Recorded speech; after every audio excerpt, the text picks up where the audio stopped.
All right, so I'm actually looking at the groups, and you guys have been like by far the most efficient about signing up for things early out of all my classes.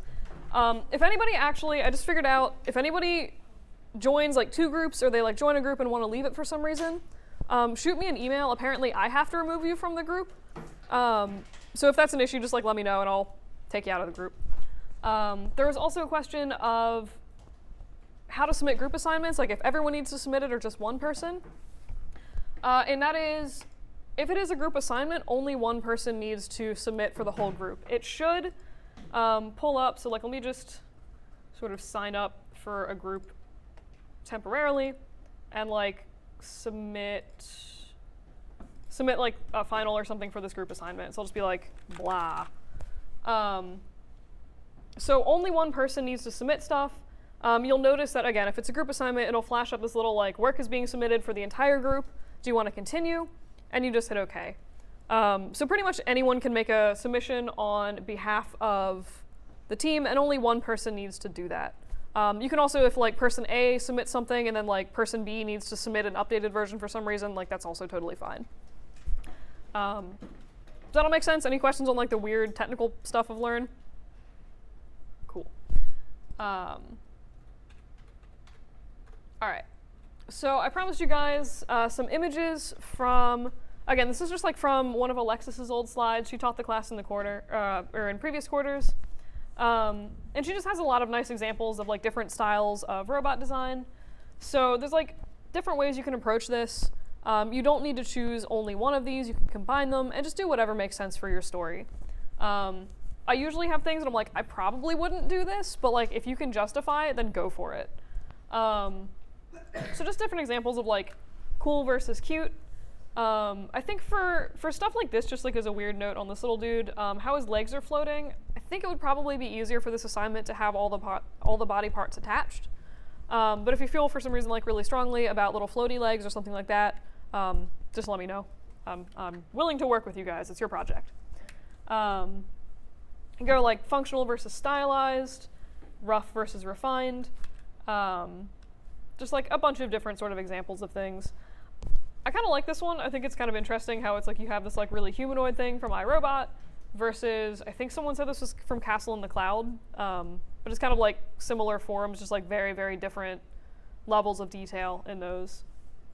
And then this is like the sort of thing that I usually go to. There's like completely different styles of robots. Like if you knew nothing about WALL-E and the world, you might look at these guys and be like, how on earth are these in the same story?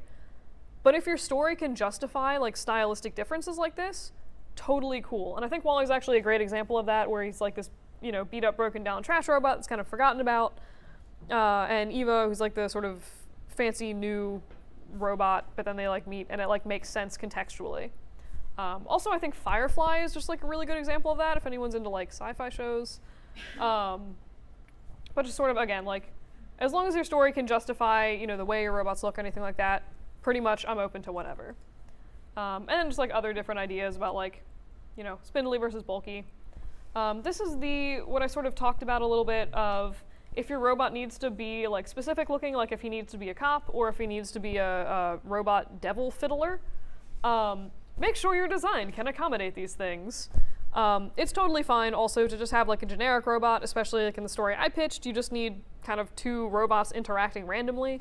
The story isn't hinging on a character being the robot devil. Although it would be kind of funny actually if that like was a thing and it just like was just casually a little devil robot with no explanation. But again, just like whatever makes sense for your story is totally fine. And here's just some random examples of different sketches that like people have done for robots. I'm not even expecting anything. Like when you guys do your sketches, you don't need to have this many or like go into this much detail about like different types of hands unless you want to. I'm mostly just looking for like, again, just really brief sketches of like kind of robot body type. Like, are you looking for like some kind of really bulky robot versus something like this? Maybe like, you know, proportions of the head shape, that kind of thing is really all I'm looking for that. Doesn't need to be super fancy or refined. The only thing I will ask for your sketches is, if any of you guys are familiar with CoffeeBot, this is like it's made by Drexel alums. This is like some of their work in progress stuff. I would ask that your sketches be at least if you're gonna like draw them, hand draw them and take a picture of them, make sure that you avoid any kind of like shadowing or like really obnoxious yellowing or anything like that on the page. Like this is kind of a gross quality image and something that like I would take off points for. So if you want to do hand-drawn sketches, I would recommend getting them up to this level of quality either by scanning them or just take a picture with your phone. Just orient the phone in a way where it's like not casting a shadow on your piece and there's sufficient light to make the page actually white and not this like awkward, gross yellow color. That makes sense for the robot? Cool. All right, so team assignment story, joint types, file. All right, cool. So that was pretty much that. And again, there's like other info in the in these PowerPoints. I've pretty much like gone over them with the other docs and stuff, but they're here if you want to read someone else's sort of take on the assignments. So apart from that, again, I just want to go over like different types of joints really quick. These are the sort of main ones. There's like other types, but these are the sort of main ones that I would usually focus on for robot designs. So they're present in the human body and also a lot of mechanical devices. So the most common ones I think that'll probably be the most helpful for you are ball and socket joints, which is, if you're looking at the human body, it's something like the shoulder or the hip, and that's going to give you by far the greatest range of motion out of all of the different joint types. It allows more or less free rotation on any axis, and is also like not terrible to construct. But if you're going for like hardcore range of motion, I would recommend ball and socket joints. Kind of similarly is this hinge joint down here. It allows a really good range of motion on a single axis. This is going to be something like your elbow or your knee, where you cannot bend your knee sideways unless you break it. So for something like that, you might want a hinge joint. And then there's also this pivot joint, which is basically just like more or less something rotating around like a central point, which is good for like a neck. I am not going to require you to do any, like you can do whatever joint types you want for whatever. You can do crazy weird like piston stuff or springs if you want to. And I'm not like holding you to, well, the human body has a hinge joint at the arm or on the elbow, so you must do a hinge joint. If you want to do a ball joint and have like crazy floppy arms, you are more than welcome to do that. But that's just sort of like basic types of joints that might be helpful. Again, thinking about how you would construct your robot, because this thing does need to actually move. So it's not bad a lot of times if you're moving or if you're making something that needs to move or needs to articulate, to think about how it will be constructed in the real world, because that can inform your design and also make everything look a little bit more realistic. Any questions on hinge joints or like any of these joints before I do like a really quick demo about like easy ways to make them in Maya? All right. Cool. So I'll start with a ball and socket joint. I'm just going to mostly go over ball and socket and hinge joints. They're made pretty much the same way. I will just start with a generic sphere. I will duplicate that sphere, and I'll just scale it up ever so slightly so you can see one nests inside the other one. If you can not scale it up, that's totally fine. I just do this because I'm used to making stuff for 3D printing, and you need to leave tolerances for like real-world applications. So usually I will just sort of, again, start with a sphere and duplicate another one directly on top of it. And there's kind of two ways that you can approach doing ball and socket joints, or any of these joints. One is the realistic way, and the other is the stylized way. So the stylized way would basically be to only use like the top of this little sphere to sort of hold it in place. Bless you. And the reason I say this is stylized and not really realistic is there's nothing actually anchoring this ball into place. Like you can just move this straight down, it would basically fall out of the joint, but you also kind of get the idea that it is like, okay, this is supposed to be a ball and socket joint. What I would recommend doing is, again, if you're shooting for like ultimate realism, or you're gonna 3D print this, and like it needs to actually function a certain way, make the joint where it would work in the real world.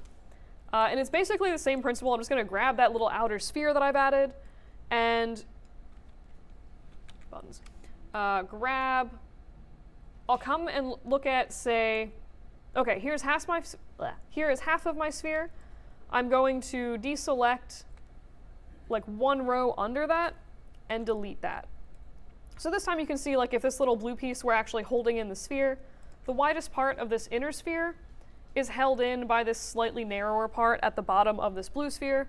So if you were to make this in the real world, they should actually fit together and like hold together properly. Does that make sense? Cool.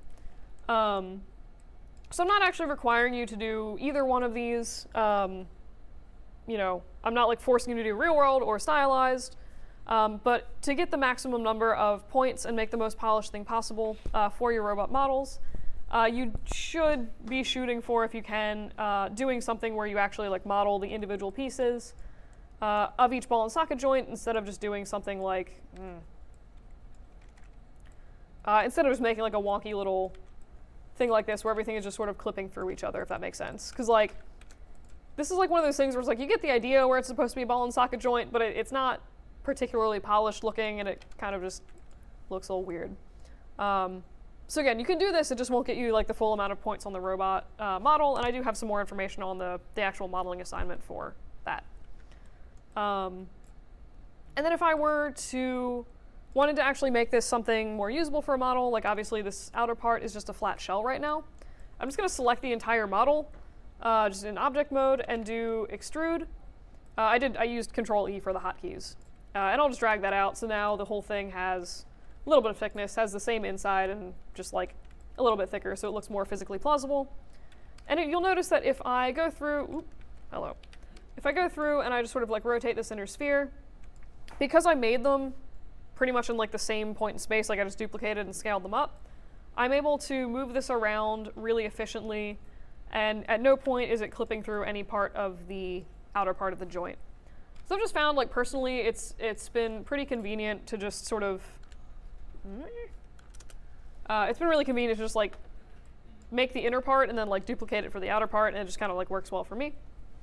If you wanted to, then you would be able to also go through and grab like the upper parts of this and make some kind of little like connecting socket to attach this into the dude's actual body. So that's like the hardcore basic like ball and socket joint. If you need a chain of these, I found the easiest way to do that. Make one of them, duplicate it, pretty much just move it straight down. And then what you're able to do is grab these guys, do a mesh combine. All right. And I just think it's easier to work in orthographic mode, so I've just sort of wandered over there and hidden the extra stuff in the scene. So I'm just going to delete the faces on the top and bottom of this so you can see it's like open on both ends, and then I'm just going to bridge these guys together. So what this will do, it's easier for a few different reasons. Like one, you have the same geometry on both. You know that these are going to line up and be a perfectly straight line if you need that. It's also just sort of convenient because you have the same number of edge loops. You don't need to worry about like the bridge tool not working for some reason.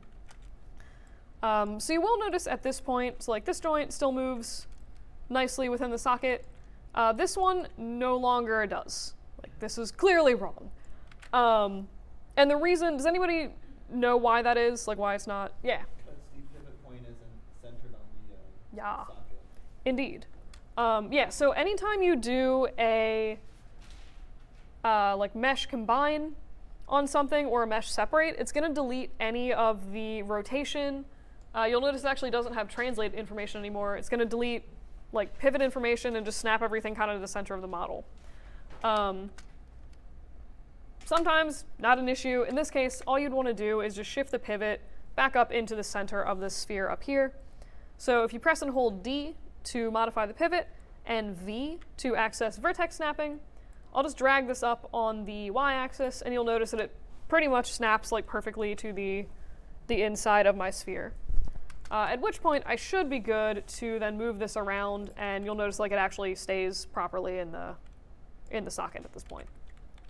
So the pivot is not actually relevant when you're rigging something, but the same principle applies to the joints you're placing in the body. So the joints are going to need to be basically directly in the center of the circle whenever it comes time for you to rig that. And I'll show you some tricks if you're, for some reason you can't snap it directly to the circle or something like that. I'll show you some tricks to get the joints centered nicely so that your joints don't end up like moving and clipping weirdly out of each other.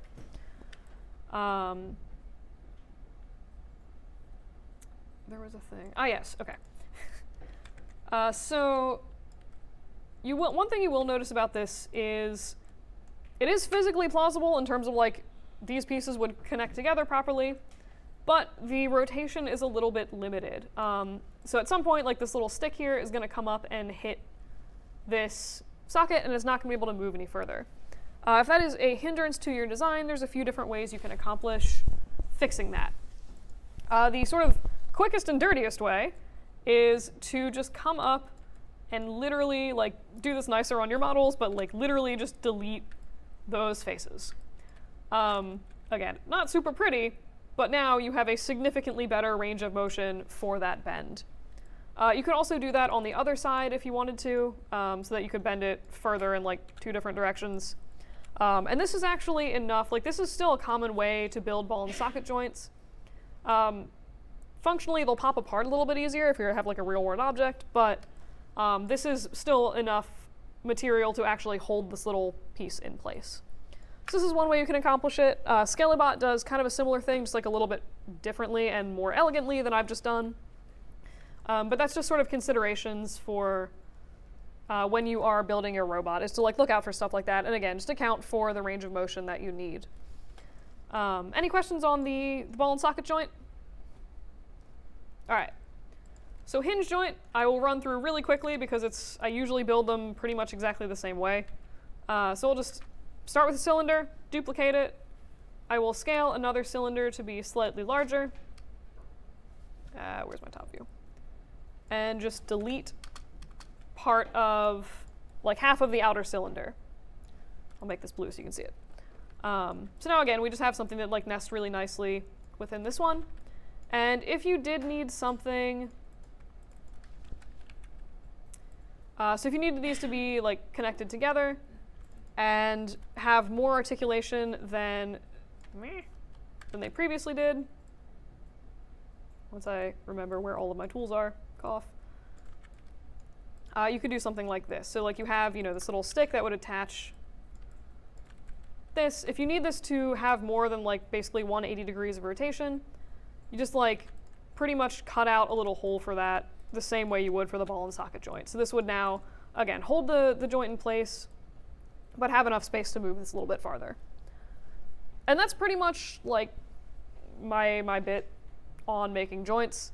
I would encourage you guys to try to make the joints as real worldy as possible, and model both parts instead of just clipping things through each other. But I'm not requiring it. It just makes everything look a little bit more polished in the end. And if you guys are ever actually looking for information on like how these joints work together, that kind of thing, look up how dolls are made. It sounds really dumb, but like dolls and action figures have a lot of like tiny, intricate joints in them. And there's a lot of really good information about people who like actually make homemade dolls and stuff, and you can look up the different types of joints and like, I don't know, it's pretty interesting, I think at least. So that was pretty much all the stuff I had on joints. Does that make sense? All right. So let me untangle myself from my microphone cable really quick. And then I want to show you guys the final stuff from previous classes, and I'll show you my final and like talk a little bit about my robot design and why it sucks for the shoulders. It peeves me every time I look at it now.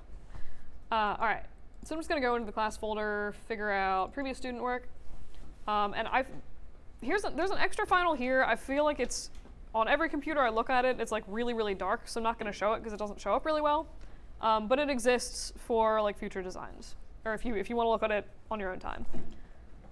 So, and I'm just gonna sort of like talk over these while they're playing. I don't think there's any audio for these, but this one I think the background is really pretty. Honestly, like the lighting and stuff is just nice looking. And the robot design, it fits nicely into the background. It's sort of like a generic robot. It has the backpack to show that it's like a random traveler robot. And you'll notice that both of these robots, different number of eyes, but they both have eyelids.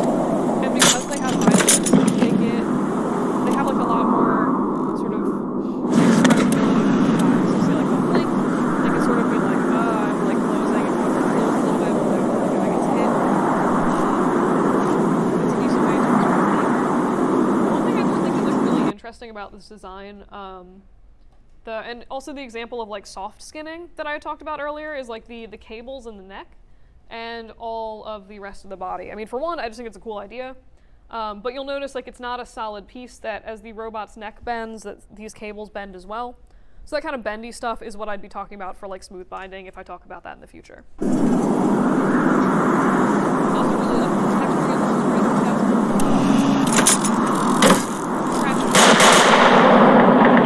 this is chip down to the shiny metal underneath, and the sun just sort of like catches that nicely in the image.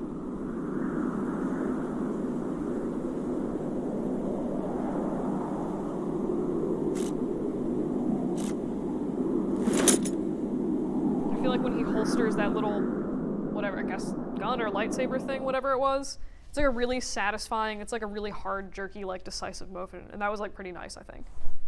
So that was the first example that I had for you guys. There's another one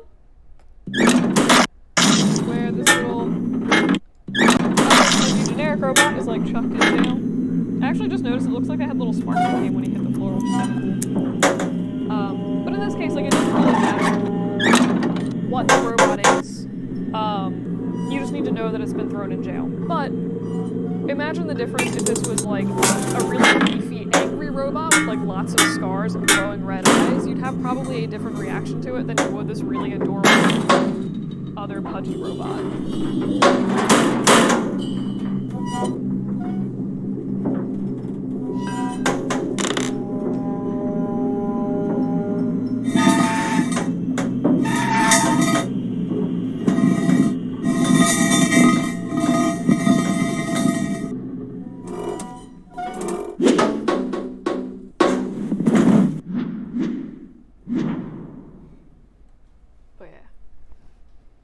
So that was pretty much both of the final examples that I'm going to talk about like in class today. I think the other thing that I just like want to draw your attention to on this one, because I thought it was kind of nice, is like when this dude runs and he jumps on the bed, there's like a little bit of jiggle in it, which is pretty cool.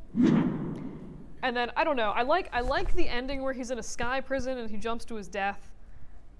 I think the general consensus, at least from me and like some of the other people in my other classes, was that it feels a little weird how he just stops abruptly and then falls. Like a Wile E. Coyote fall. Yeah, but I kind of thought that was pretty funny. Okay. I can't tell. I mean, I'm not gonna lie, I'm not super familiar with Wile E. Coyote, so like, if that was like a reference, I did not get it. But, I don't know. For me, it kind of broke the illusion, but yeah, if there's like comedic value, like a referencing something, then that is interesting. I do think it's funny, it's just like weird looking. I don't know. Either way. So those are the two finals. There's also, I think in the syllabus, I'll link this again on Learn as well, but I have another link to previous past examples, and these are just like older ones that, like one of these, this one was actually done by someone from my senior project group, so these are like older examples, I think before they changed the requirements of the assignment, but if you're curious about these, you can go and take a look at those as well. Yes. So while we're looking at examples of previous work, I do have some examples of past robot designs that people have done. I have some examples of like quote unquote good designs and some that are problematic. Not that they're bad, but like most of them have issues where like they wouldn't move properly. So here's just an example of a pretty decent like little generic robot design. You can see very clearly like where the joints are and how it would move. Has a nice, you know, front and side profile. This one I thought was really cute. I think this one actually might have been from somebody in my class. I just don't remember. But again, you can see like there's a really obvious ball joint in the torso, so you can see like how the torso and the legs would move. Arms would have a fine range of motion. Frankly, this is just a cute design in general. And then same thing here.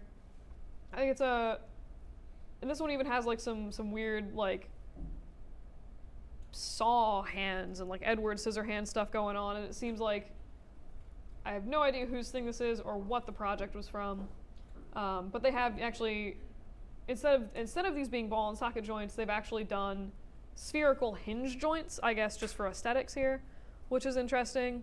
And then it seems like they've made like a little furnace dog as well, so presumably I would imagine there would be some kind of like light within this or something that would just be kind of glowing throughout the animation. So that's kind of an interesting effect. And then same thing here. I mean, you can kind of see like just how this would work physically. The design honestly kind of creeps me out a little bit, but it would move in the way that is required. So these are some examples of like the orthographics and stuff for the like quote unquote like good or unproblematic designs.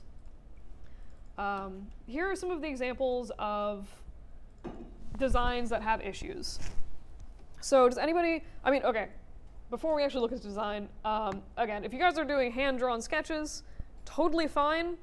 Make sure that when you take an image of them, it's not really overexposed or in shadow or like out of focus with giant shadows over things. Again, for image quality like this, I would take off points. But does anybody notice like what might cause an issue with this design in terms of mobility? It has no feet. I didn't notice that. I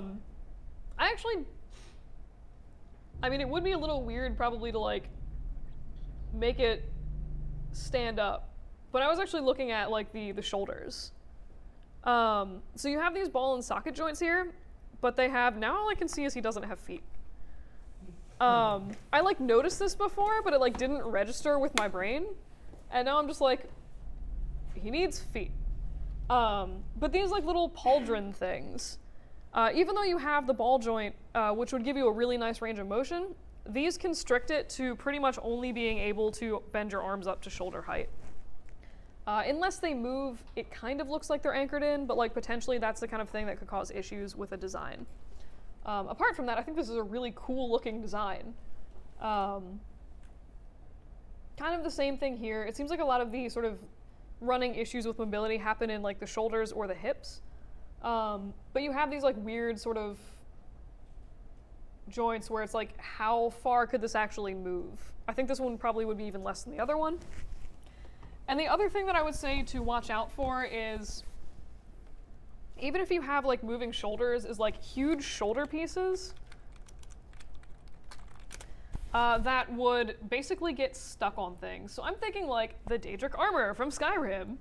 Apart from being, if you were like a flesh person wearing this, incredibly hazardous to your face, you would reach a point where like, even though these are movable, they pivot from right here, they would hit your head and not be able to move any farther. So that's something else that you would want to watch out for. Fun fact, I am making a 3D printed version of this in my free time, and I am afraid of the pauldrons. But that is a separate issue. So also, again, watch out for stuff like that, where even if it's not immediately limiting your mobility, it might as you like move into more extreme positions. This dude, I think, seems like he would move fine. He's just made of a bunch of ball and socket joints. The issue, I think, with this design, apart maybe from being a little bit oversimplistic, is, for me, the side profile, because he's a stick. Yeah. So, I mean, I think there are certain instances, I think, where this could work if you were, like, if you guys have seen Bug's Life and remember, like, the stick bug, the bit is he's literally a stick and he's confused with twigs. But in this instance, I feel like that was probably not the goal here, and I would say that this is just going to make it physically too hard to see your character if they're at all angled from the side. Apart from that, mobility, again, seems totally fine. Just sort of other things to be aware of. And then this one, it seems like the shoulders look like they'd probably be fine. Seems to be like a modified like ball and socket, sort of like elliptical joint, ellipsoid joint, whatever it's called. In this case, I'm kind of looking at the hips, and there's no obvious joints there.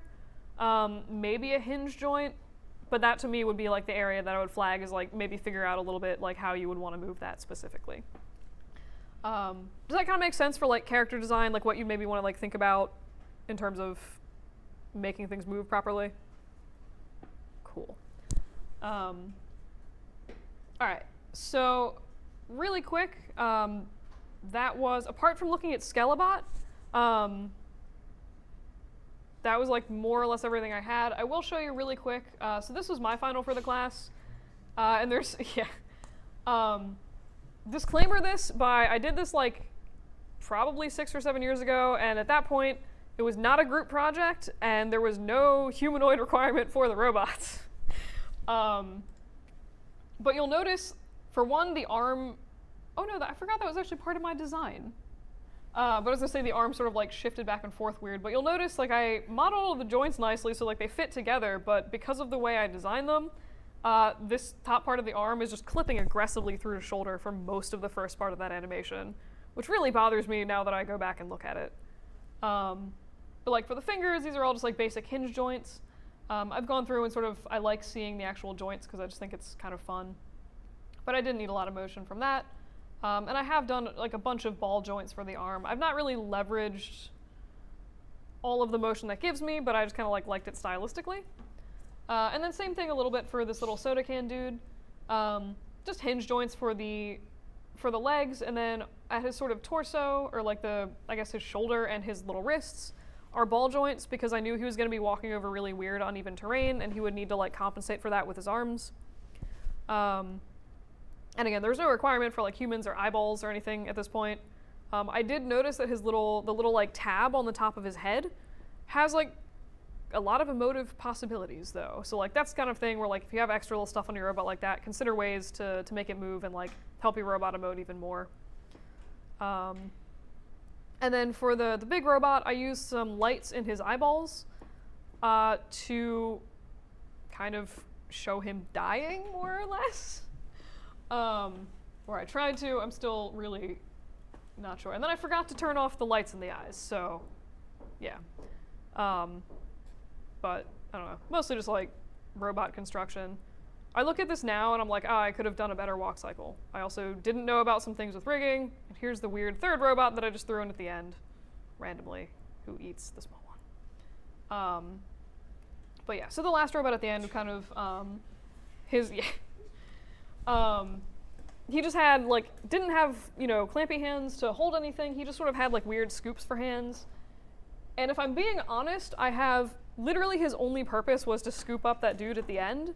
I don't know why he would have hands set up like that. I've now sort of decided that like maybe he just goes around catching other robots with his awkward hand scoops, but like in retrospect, the fact that I don't have reasons for his hands being the way they are kind of bothers me. So I'll just sort of like random stuff to think about, I guess, if you're doing the final. Any questions on any of that, like robot design, etc., before I jump into Scalabot? That should be a pretty short demo. All right. So Scalabot, if you go into class-specific info, this Scalabot Redux file is the one that you are looking for. And Scalabot Final should be the rig that you use if you're going to do this. I'm not going to lie, I've not looked at most of the other stuff here. I think this is just iterations of the Scalabot rig. So I'm just going to go through and download that. Don't need that. Where's my download? I'm just going to dump this into Maya. You will feel free to ignore this. The file contains mental ray nodes. That's just like the old renderer from forever ago that nobody uses anymore. But this is Scalabot and his face of terror. So this is what you will use for your animation if you do not get a functioning rig and such in time. He's really creepy. Honestly, I really like his legs. They're like well made and they have nice ball and socket joints, but like the feet and the head are like a completely different style, and he's terrifying, and I don't know. Say hello to Scalabot. But yeah, so basic setup of the rig, and I'll go over this, like how to set all this stuff up later. He has a master control, which is as of yet broken. You cannot scale him properly. I will fix that. That's just like a weird thing, I think, with the outliner setup, and it should be a fairly easy fix, but as of now, this is what a broken rig looks like if you are trying to scale it. But he does have, functioning root joints that'll move the rest of his body around. One thing I want to draw your attention to on the legs, So we have ball and socket joints for the knees. So conceivably, if you wanted to, you could like take this and bend it out this way, if you wanted to. But they have a really nice range of motion in them, where like you can bend that really, really far before that would start to clip or have issues. And that's again just because of the way that these pieces have been angled, and this little ball or socket has been shaped to hold the ball in. But again, sort of like alternate ways that are a little bit sleeker than what I just showed you to make a ball and socket joint. He also has, if you take his jaw and rotate it upwards, he turns into Old Man Scalabot. But this is the example of smooth skinning that I wanted to show you guys is the same thing for his neck, but like this little sort of stalk here. You can sort of rotate that, and you'll notice that instead of being a hard piece, it is kind of just like bendy and wiggly, and this is another example of soft skinning. So probably the easiest place to do that would be somewhere, again, like doing like this with Scalabot or like a neck. You could add cables in, like the one of the other final animations I showed you. But those are all good examples of soft skinning. Let's see here, other things with Scalabot. I guess the other thing, I'm going to go over this like really quickly now, and then I'll go over like again how to set this up and like more differences later when we actually start talking about rigging. But he actually has like little clavicle joints, which is kind of nice. They can potentially, I think they're creepy just in this design, but it will give you a lot of extra expressive capability and like range of motion. But he has a IK-FK switch in his arm. So there's basically two ways that you can animate arms with a rig. IK is kind of what you see here. So if I grab this little controller for the wrist and I move it around, it's going to take the rest of his arm with it and kind of automatically animate it, if you will. FK is going to be you manually moving all of the joints. So move the shoulder up, bend the elbow, bend the wrist, and just kind of keep doing that. They each have their own purpose. I actually prefer FK wherever possible because it's less glitchy and annoying. But what you'll see here, some extra attributes added onto the arm. Again, I'll go over how to add all of that stuff later if you want to put this kind of thing on your own rig. But I'll turn on the controls for the FK rig, and if I go and click on this toggle, I can slide this back and forth, and you'll notice that the arm pops back and forth between the FK joints and the IK joints. So you have both capabilities in the arms and the legs for this robot, and you also have the ability to toggle between them so that theoretically the computer will like kind of help you blend between them if you need to switch between IK and FK in a particular scene.